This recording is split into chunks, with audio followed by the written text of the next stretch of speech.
Yosefu Mailura wa jimbo letu la Kisii, mapadri wote wa jimbo, wamishonari na wote ambao walipata nafasi na fursa kutembea ili tusherekee pamoja na Baba Askofu, watawa, mabruda, viongozi mbalimbali pamoja na kwaya, wakubwa kwa wadogo, na msalimu nyote mchambo.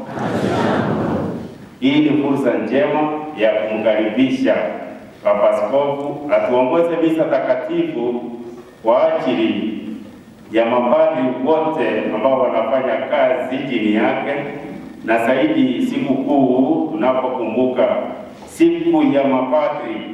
Tunawatakia mema, wanawatakia mema, tunashirikiana na wao ili kazi yake Kristo iendelee, lakini chini ya mwongozi wake Baba Askofu mpendwa Yosefu Mailura Okemu. Sote pamoja sasa kwa furaha tumkaribishe Baba Askofu ili atuongoze misa hii takatifu asubuhi hii Alhamisi Kuu, misa ambayo ni ya muhimu zaidi. 1, 2, 3. Karibu Baba Askofu anapojiunga na mapadri, watawa, mabruda wa Kristo kuadhimisha sikukuu hii ya Alhamisi tunaposherehekea na mapadri. Karibu. Hongera. Mzee Kiko. Asante sana.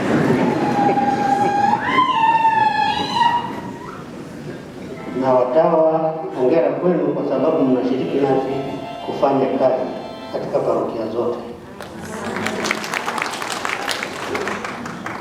Na mabruda wanatusaidia hawakusaidii?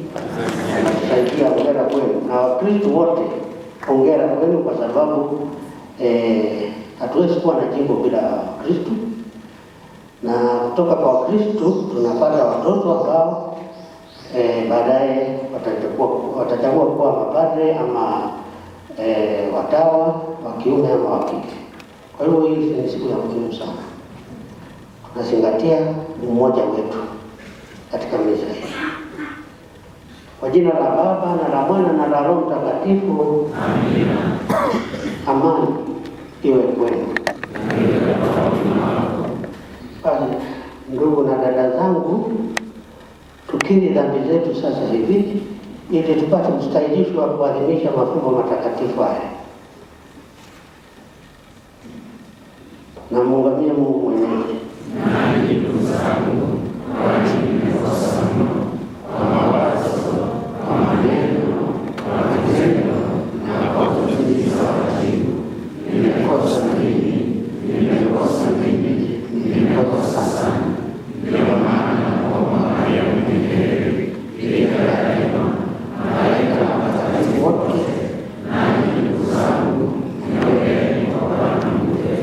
Mungu Mwenyezi atuhurumie, atusamehe dhambi zetu, atufikishe kwenye uzima wa milele. Amina.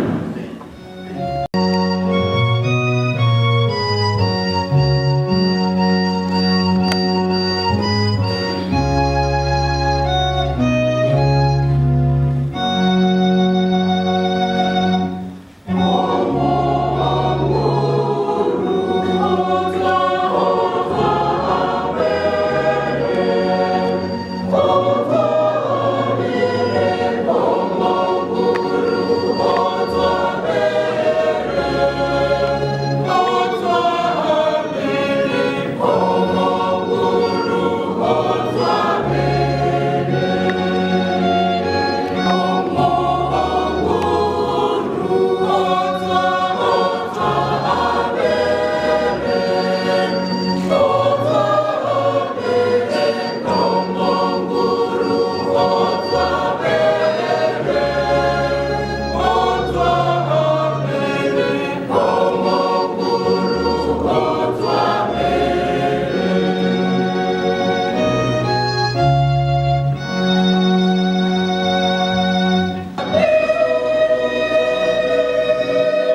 Tuombe.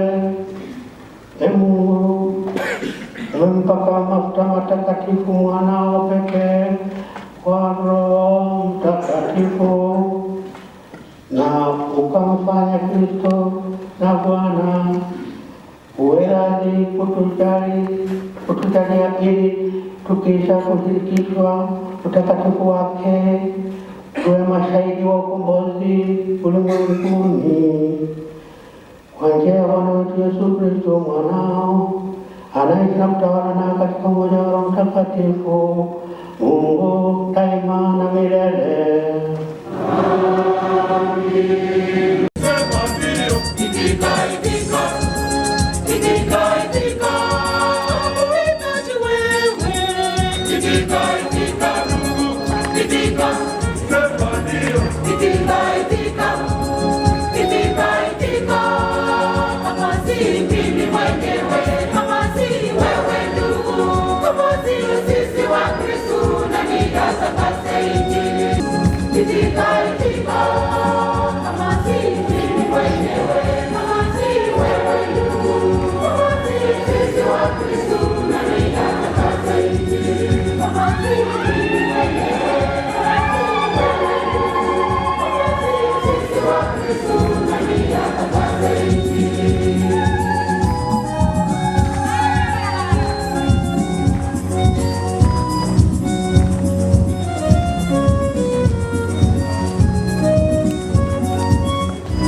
Somo katika kitabu cha nabii Isaya. Roho wa Bwana Mungu yu juu yangu, kwa sababu Bwana amenipaka mafuta. Amenituma niwahubirie maskini habari njema, kuwaponya waliovunjika moyo, kuwatangazia mateka uhuru na wafungwa kuwa huru, kutangaza mwaka wa rehema ya Bwana na siku ya kisasi cha Mungu wetu, kuwafariji wenye uchungu na kuweka juu yao waliao Sayuni taji badala ya machifu, kuwapa mafuta ya furaha badala ya maombolezo, vazi la sifa badala ya roho nzito. Nanyi mtaitwa makuhani wa Bwana, mtapewa jina la watumishi wa Mungu wetu. Nitawapa kwa uaminifu tuzo yao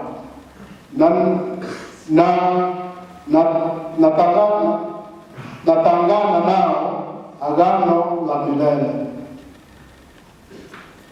na nitaagana nao agano la milele. Kizazi chao kitasifiwa kati ya mataifa, na wazao wao kati ya watu wote. Watakaowaona watakubali kuwa ni kizazi kilichobarikiwa na Bwana. Neno la Bwana.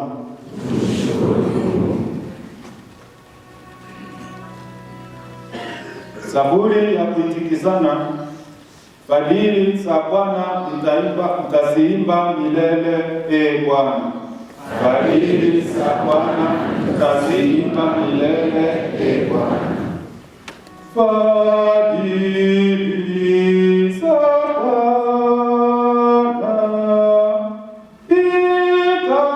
mtaziimba milele.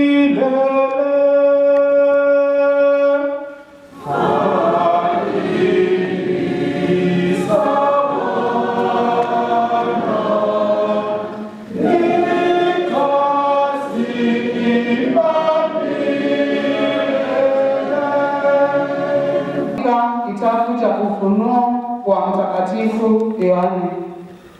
Neema ya amani ziwe nanyi kutoka kwa Yesu Kristo, shahidi mwaminifu, mzaliwa wa kwanza wa wafu na mkuu wa wafalme wa dunia. Yeye atupenda na ametufutia dhambi zetu kwa damu yake, ametufanya kuwa ufalme, tena makuhani wa Mungu aliye Baba yake.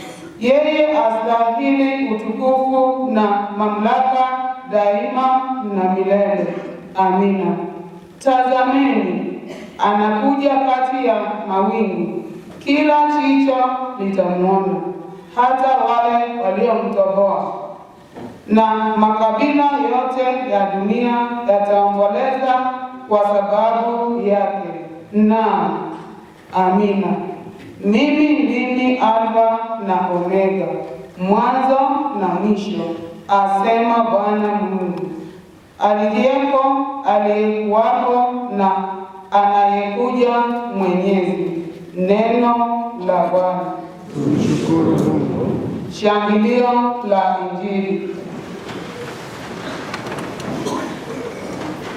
Sifa na utukufu kwako,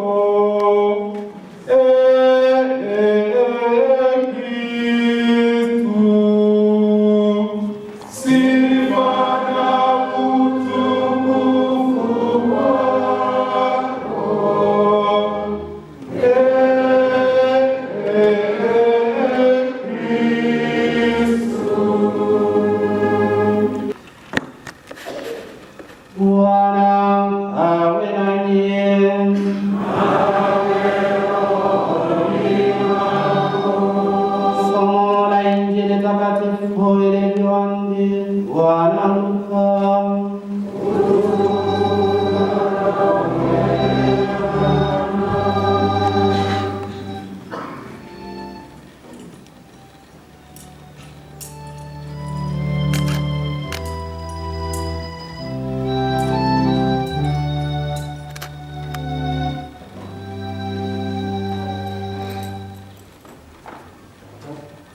Yesu alirudi Nazareti,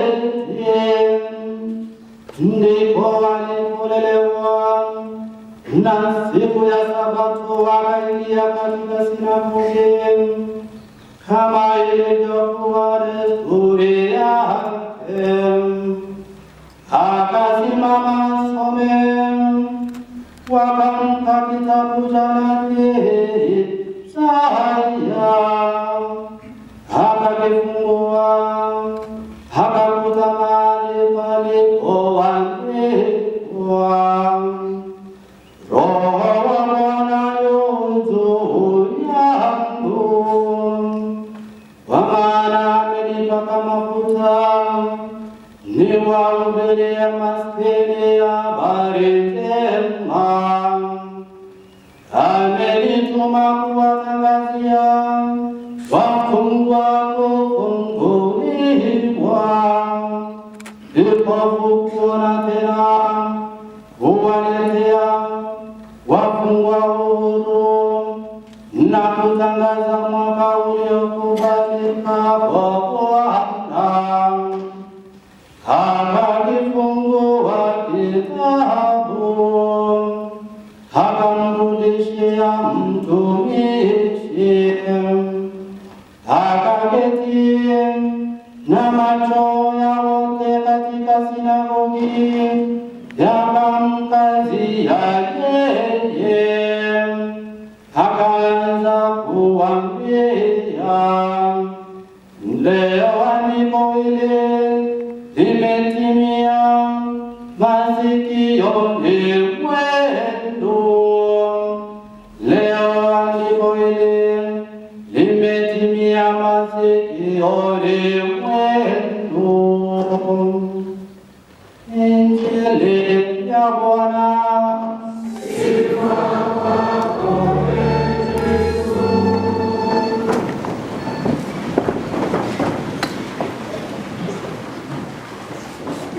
My dear Vicar General Monsignor Charles Samwata, my dear priests, my dear religious men and women, my dear people of God, and especially I address my priests to say, it is your day. The birthday of priests is today, Holy Saturday. Hamjamboni. Hongera kwenu. Indeed, my dear brothers and sisters in Christ, we are proud today to be associated with Christ, collaborators. The closest collaborators of Jesus Christ are his priests. From the sacrament that he instituted today in the evening, you do that Mass. Tumsifuni Yesu Kristo. With undying love, I welcome you to this holy Thursday or Maundy Thursday. Maundy comes from the Latin word mandatum in John 13:4. Mandatum novum do vobis, and so on. A new commandment I give you, that you may love one another. So this sacrament is a sacrament also of love. It is not a sacrament of hatred, it is a sacrament of love, following Jesus Christ, who shows the ultimate sacrifice of love on the cross. In the morning, which is now, the bishop presides over the Holy Mass that lays emphasis on the order of priests. So every diocese is actually celebrating now this time zone in Africa, a little different in South Africa, and so on. But more or less in East Africa, this is the time. That is why it is called the Day of Priests. For this reason, we want to congratulate you, my dear priests. Congratulations for being faithful in the service the people of God, to the people of God with love and care. A priest works almost round the clock. You can even be woken up at night. But a sick patient needs to be anointed, and so on. As priesthood is always at the service of the people of God. If it is not for the service of the people of God, then something has gone wrong. The reason for putting priesthood first is that the priests are going to be at your service this evening as they carry along the blessed oils and the consecrated chrism. The oils of catechumens and the oil of the sick are just blessed. But chrism, the king of oils, is consecrated, as it will be used for consecration, especially in the sacrament of order, whereby the candidates are Christified. That is the oil that is used when they are called to identify themselves with Jesus Christ. So in that way, Christians use, they are Christified. From here, a priest will walk with you to the evening mass to celebrate the Last Supper of the Lord in Jana Domini. We are now at the doorsteps of Easter Triduum. When you read the readings of Easter, you can't help but recognize some verses from the Old Testament. I want to say that the New Testament is truly the fulfillment of the Old Testament.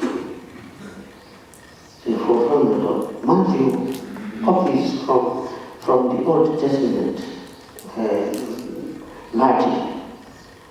It talks about the virgin that will be born.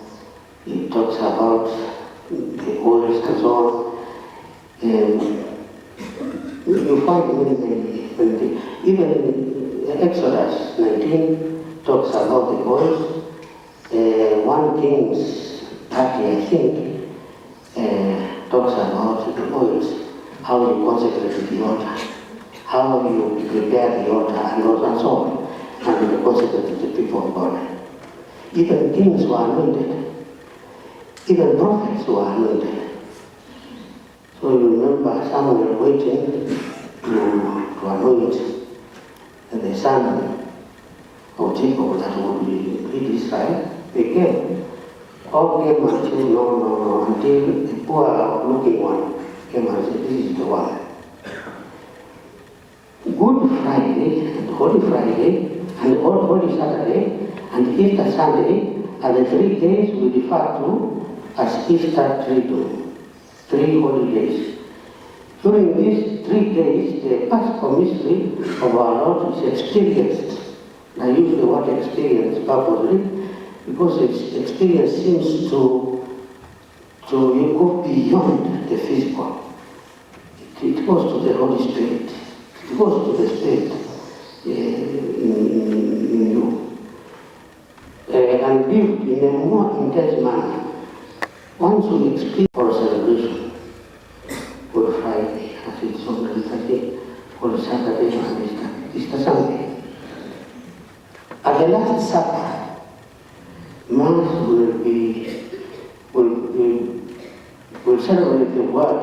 You will celebrate the Word first, the washing of the feet, and the institution of the Eucharist and priesthood. Because there is no Eucharist without priesthood, and there is no priesthood without the Eucharist. And that is where the word mandatum comes from, because Jesus orders his priests to do so. He doesn't beg them. Do this in memory of me. Do. Not please do. It's a command. Hoc facit in meam commemorationem. So facit is a command. Do this. And that is actually, when I was thinking about that command, I'm sure it is the only command in the world that has never been disobeyed. We have disobeyed others.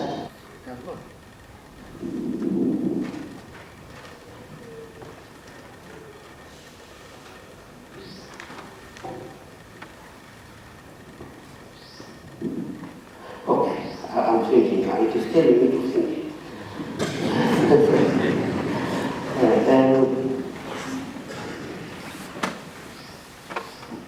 Around the bishop, his priests, his sisters, his brothers, his Christians, expressing the reality of the church united with Christ.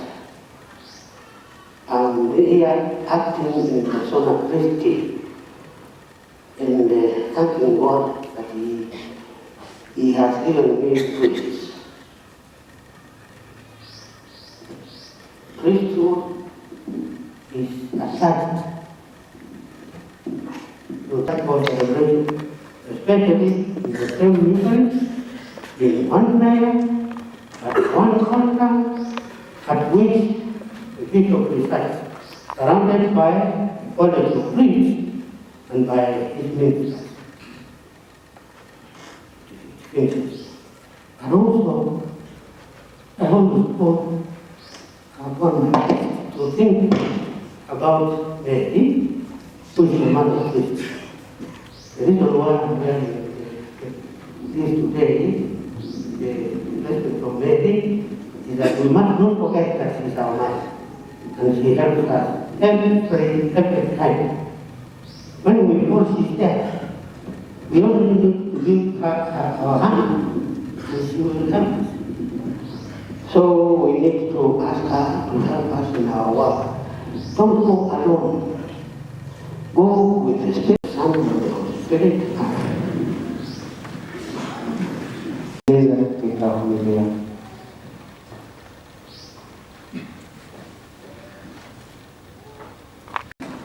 Ili waweze kuelewa tena hadi zao za kubali.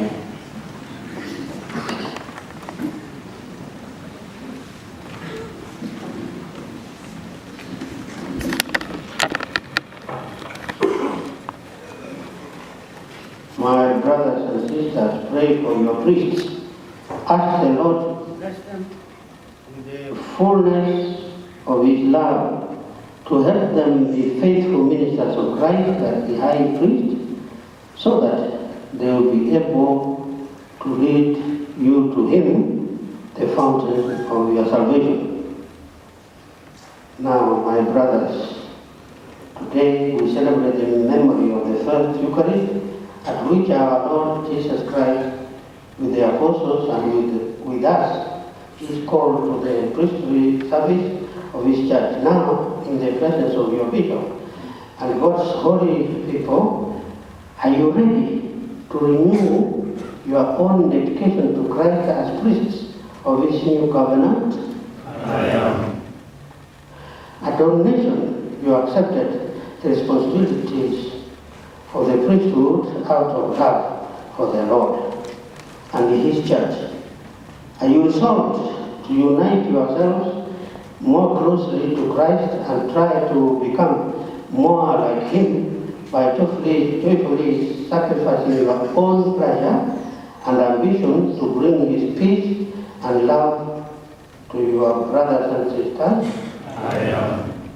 Are you resolved to be faithful ministers of the mystery of God, to celebrate the Eucharist and the other liturgical services with sincere devotion? Are you resolved to imitate Jesus Christ, the head and the shepherd of the church, by teaching the Christian faith without thinking of your own self for the well-being of the people you are sent to serve? Sasa Wakristo tusimame na ombi kwa kutoka askofu akajibu. Lord Jesus Christ, hear us and answer our prayer.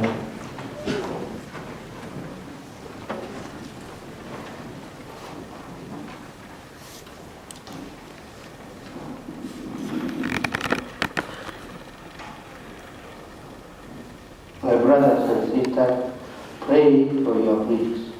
Ask the Lord to bless them with the fullness of his love, to help them be faithful ministers of Christ the High Priest, so that they will be able to lead you at the fountain of your salvation.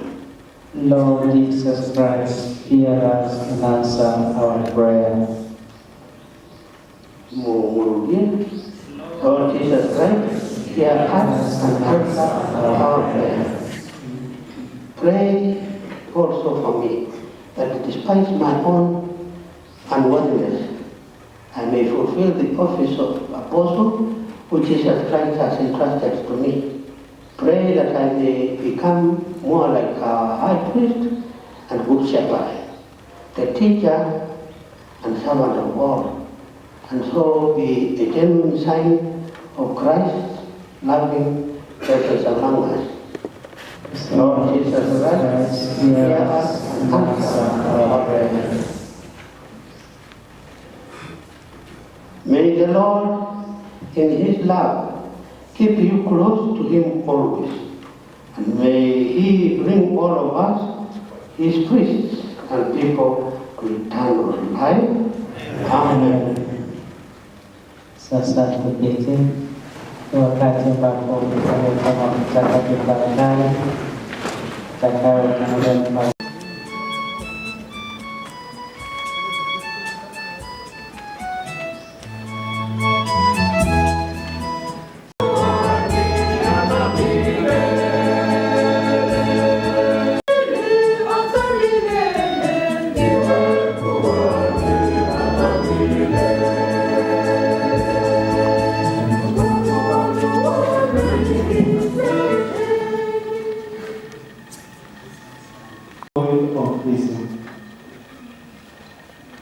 Kisha tupate mafuta ya Roho na mwisho mafuta ya katika divai na maji.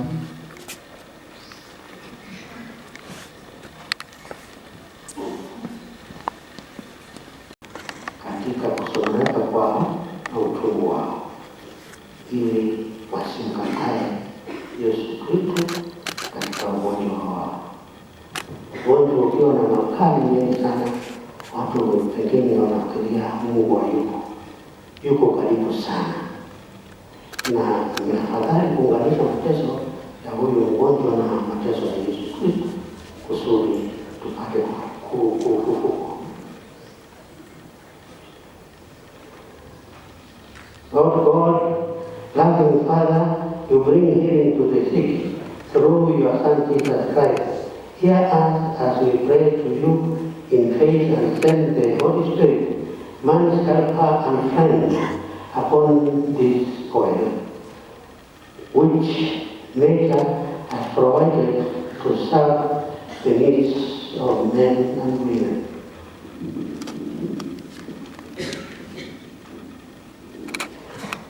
May your blessing come upon all who are anointed with this oil, that they may be freed from pain and illness, and made well again in body, mind, and soul. Father, may this oil be blessed for our use in the name of our Lord Jesus Christ, who lives and reigns with you forever and ever. Amen.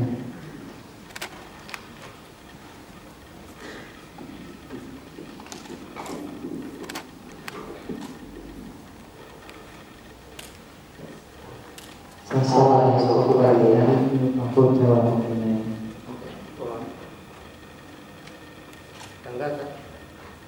Sasa Baba Askofu atayabariki mafuta ya kutumia. Hata haya mafuta ni ya wafuasi wa Yesu Kristo. Mwanzoni anahitaji nguvu za kumfuata wasikatae.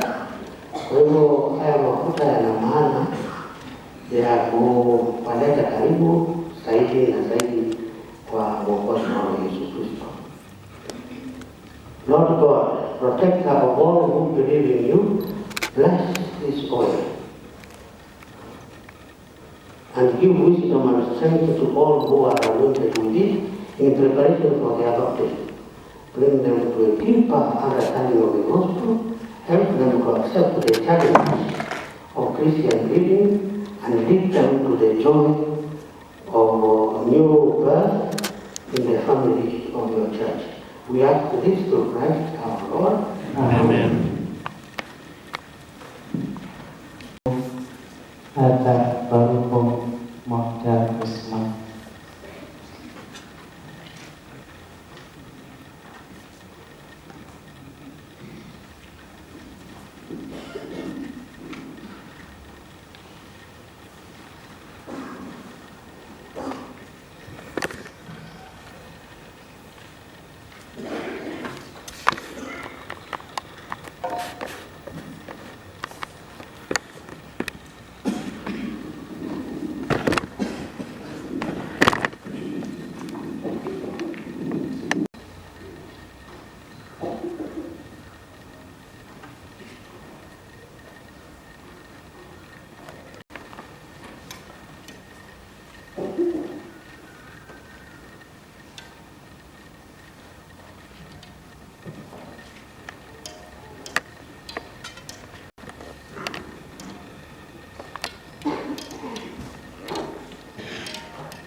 Baru kusimama.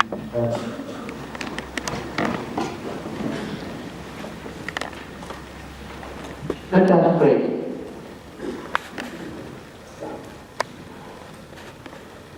We pray that God, our Almighty, will bless this oil so that all who are anointed with it may be inwardly transformed and Christified and come to share in eternal salvation.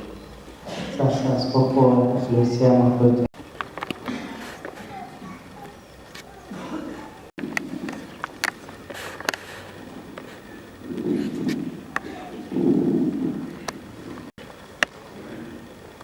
God our Maker, source of all growth in holiness, accept the joyful thanks and praise we offer in the name of your church.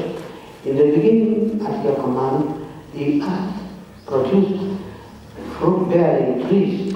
From the fruit of the olive tree, you have provided us prophet David sang of the life and joy that oil would bring us in the sacraments of your love.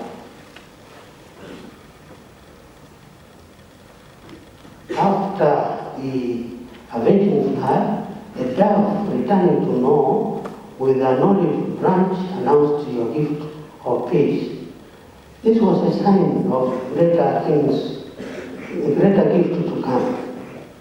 Now the waters of baptism wash away the sins of men by the anointing with the olive. With the olive you make us radiant with your joy. At your command, Aaron was washed with water, and your servant Moses, his brother, anointed him priest.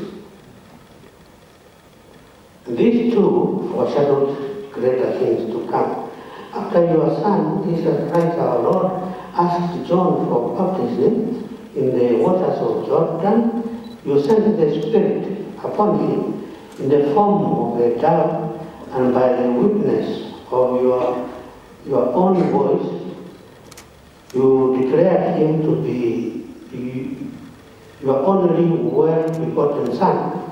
In this, you clearly fulfill the prophecy of David that Christ would be anointed with the oil of gladness beyond his fellow men. Now please extend your right hand towards the person. And so, Father, we ask you to bless this oil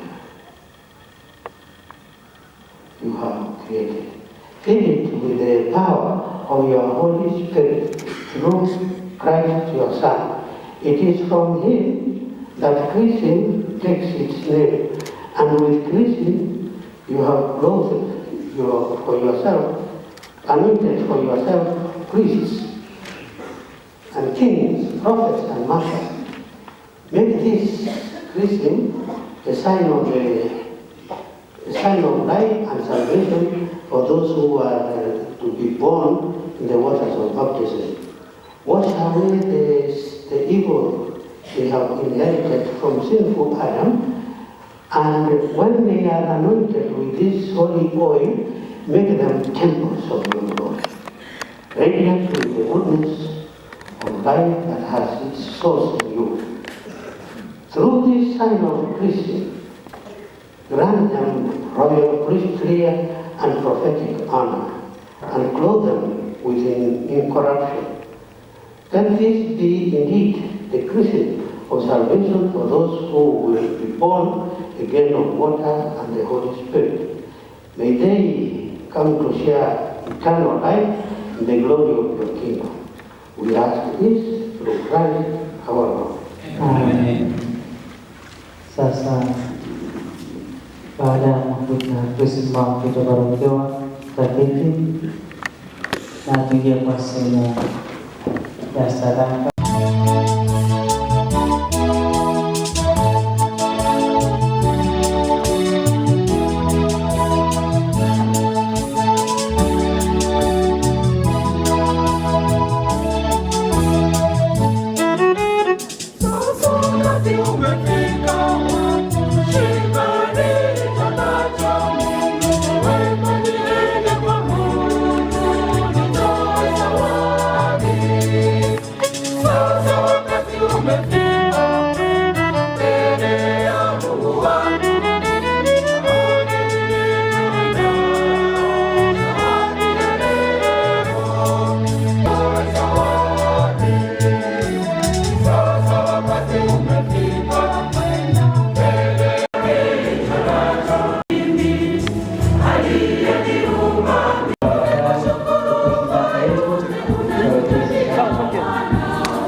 ili sadaka yangu na yenu ikubaliwe kwa Mungu Baba Mwenyezi.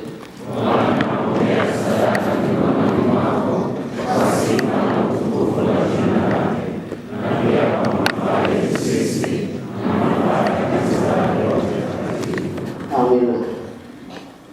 Ee Bwana, tunakuomba ili nguvu za sadaka hii tuepushe na utumwa wetu wa zamani na kutusitishia uzima mpya na wokovu kwa njia ya Kristo Bwana wetu. Amina.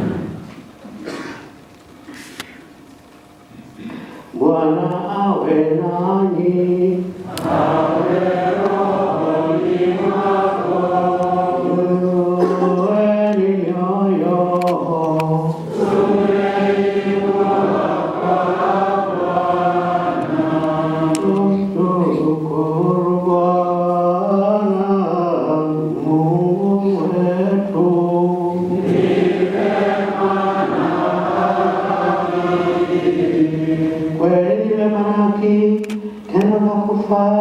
Na la kuleta wokovu. Tukushukuru wewe daima na popote, e Bwana uliye mtakatifu, Mungu mwenyezi wa milele. Ulimweka mwana pekee aliyepakwa mafuta na Roho Mtakatifu kuwa kuhani mkuu wa Agano Jipya la milele. Ukapenda kwa mpango wa ajabu ukuhani wake pekee hudumu katika kanisa, maana yeye halipambi tu kwa ukuhani wa kifalme taifa alilojipatia, bali pia kwa wema wa kidugu anateua watu kati yao washiriki huduma yake takatifu kwa kuwekewa mikono. Nao kwa jina lake wote upya ili sadaka ya kuwakomboa watu na kuandalia wanao karamu ya Pasaka. Walitangulie taifa lako katika utakatifu kwa upendo, waelimishe kwa neno na kuliburudisha kwa sakramenti, wakitoa maisha yao kwa ajili yako na kwa wokovu wa ndugu na dada zao. Wajitahidi kufanana na Kristo mwenyewe na kutoa siku zote ushahidi wa imani na upendo kwako. Kwa hiyo, e Bwana, sisi nasi pamoja na malaika ya watakatifu wote tunakusifu tukisema kwa shangwe.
Ee Bwana kweli mtakatifu, na kila kiumbe kilichoumbwa nawe kinakusifu kwa haki.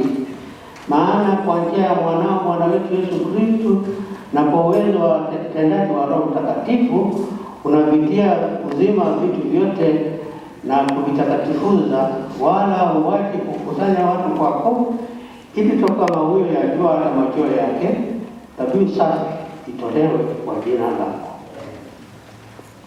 Basi Ee Bwana, tunakusifu unyenyekevu vipaji hivi ambavyo tumekutolea ili uvitakase, upende kuvitakatifuza kwa Roho huyo, ili viwe mwili na damu ya mwanao Bwana wetu Yesu Kristo, aliyetuamuru tuadhimishe mafumbo haya.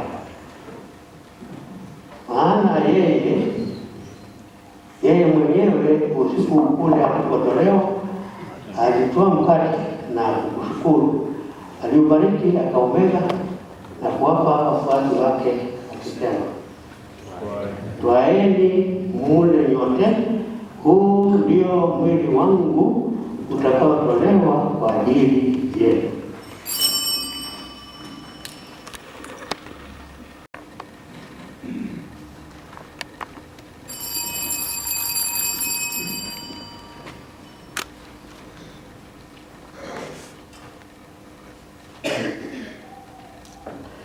Vivyo hivyo baada ya kula, akitwaa kikombe na kushukuru, alikibariki na akawapa wafuasi wake akisema, twaeni mnywe nyote, hiki ndicho kikombe cha damu yangu, damu ya agano jipya la milele, itakayomwagika kwa ajili yenu na kwa ajili ya wengi kwa maondoleo ya dhambi.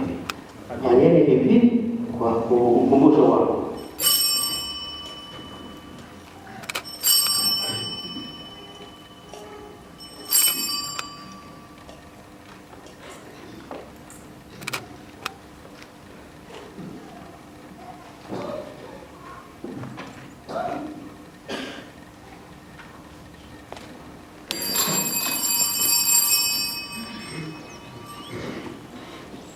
Fumbo la imani.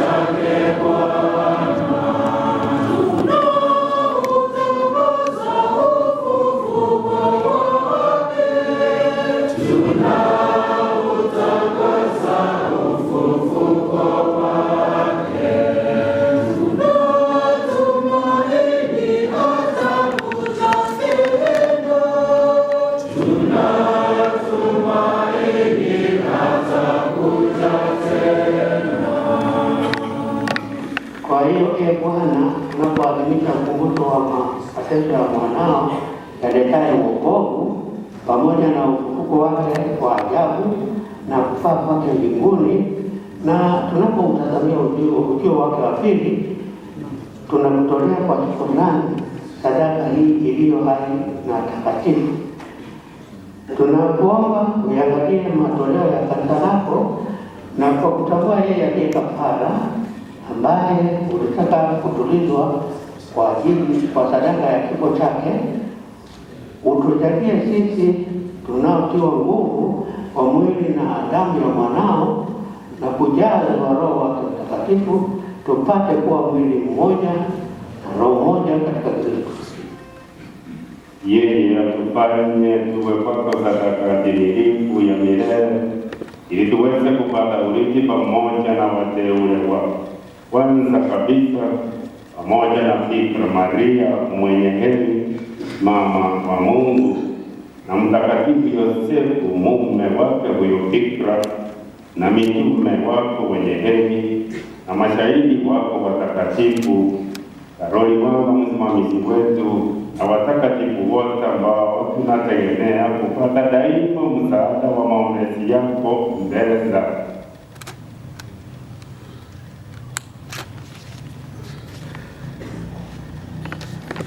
Tunakuomba ni Bwana huyu aliye kafara na upatanisho wetu, alete amani na wokovu duniani kote, upende kuimarisha katika imani na mapendo kanisa lako linalosafiri hapa duniani, pamoja na mtumishi wako Baba Mtakatifu Francesco na Askofu Diosema Ira Okimwa, pamoja na maaskofu wote, wakilero wote na watu wote unaowafanya kuwa taifa lako. Usikilize kwa wema sala za jamaa hii ulioita hapa mbele yako.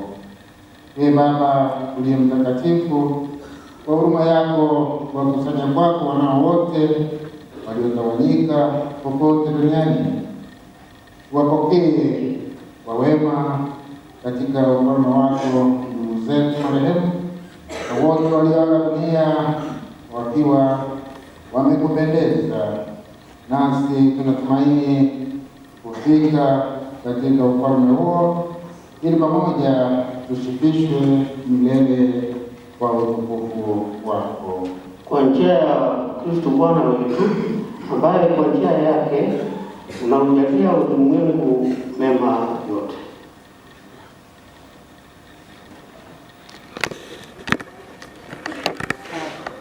Kwa njia yake na pamoja na ndani yake, wewe Mungu Baba Mwenyezi, katika umoja wa Roho Mtakatifu, unapata heshima yote na utukufu milele na milele.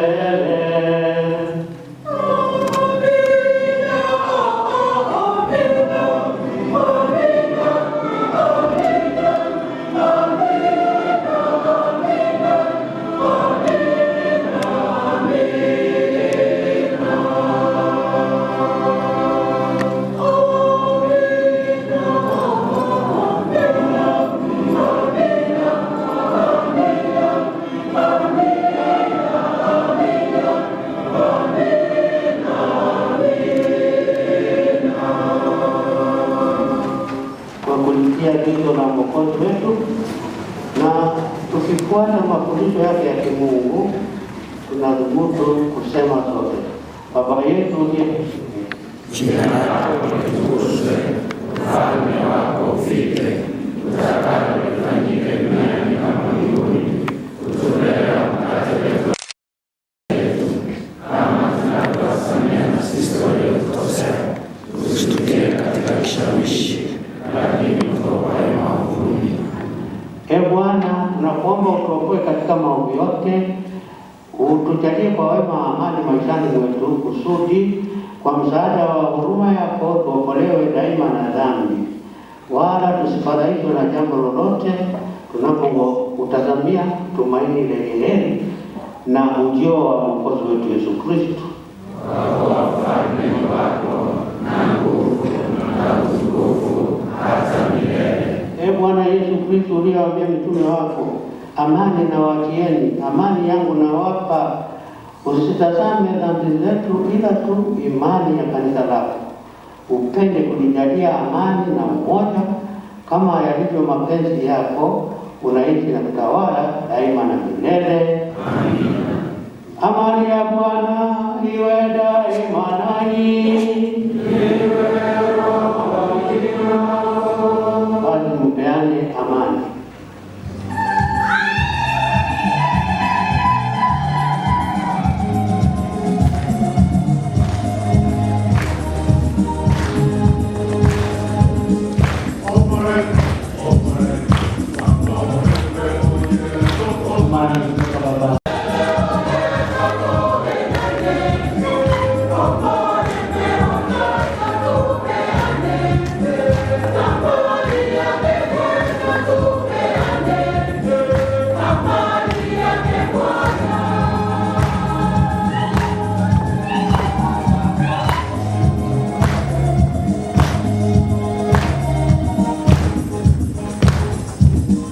Open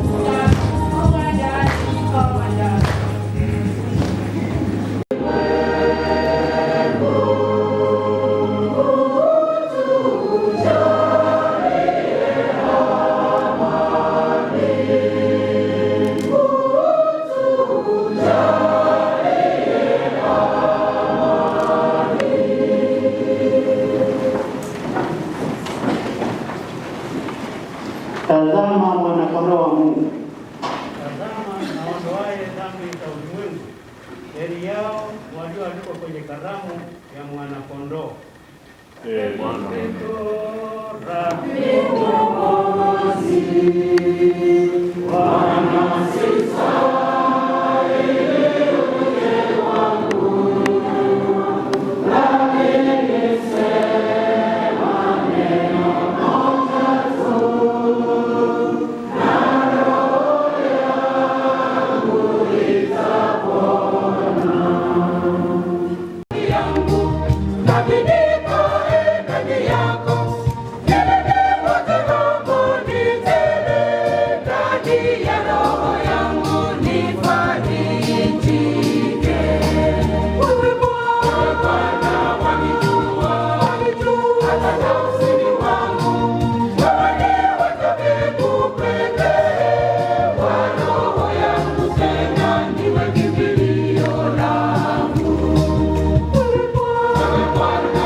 Mungu Mwenyezi, tunakuomba kwa unyenyekevu wafanye hao unaowalisha kwa sakramenti zako, waeneze ulimwenguni harufu nzuri ya Kristo anaishi na kutawala daima na milele.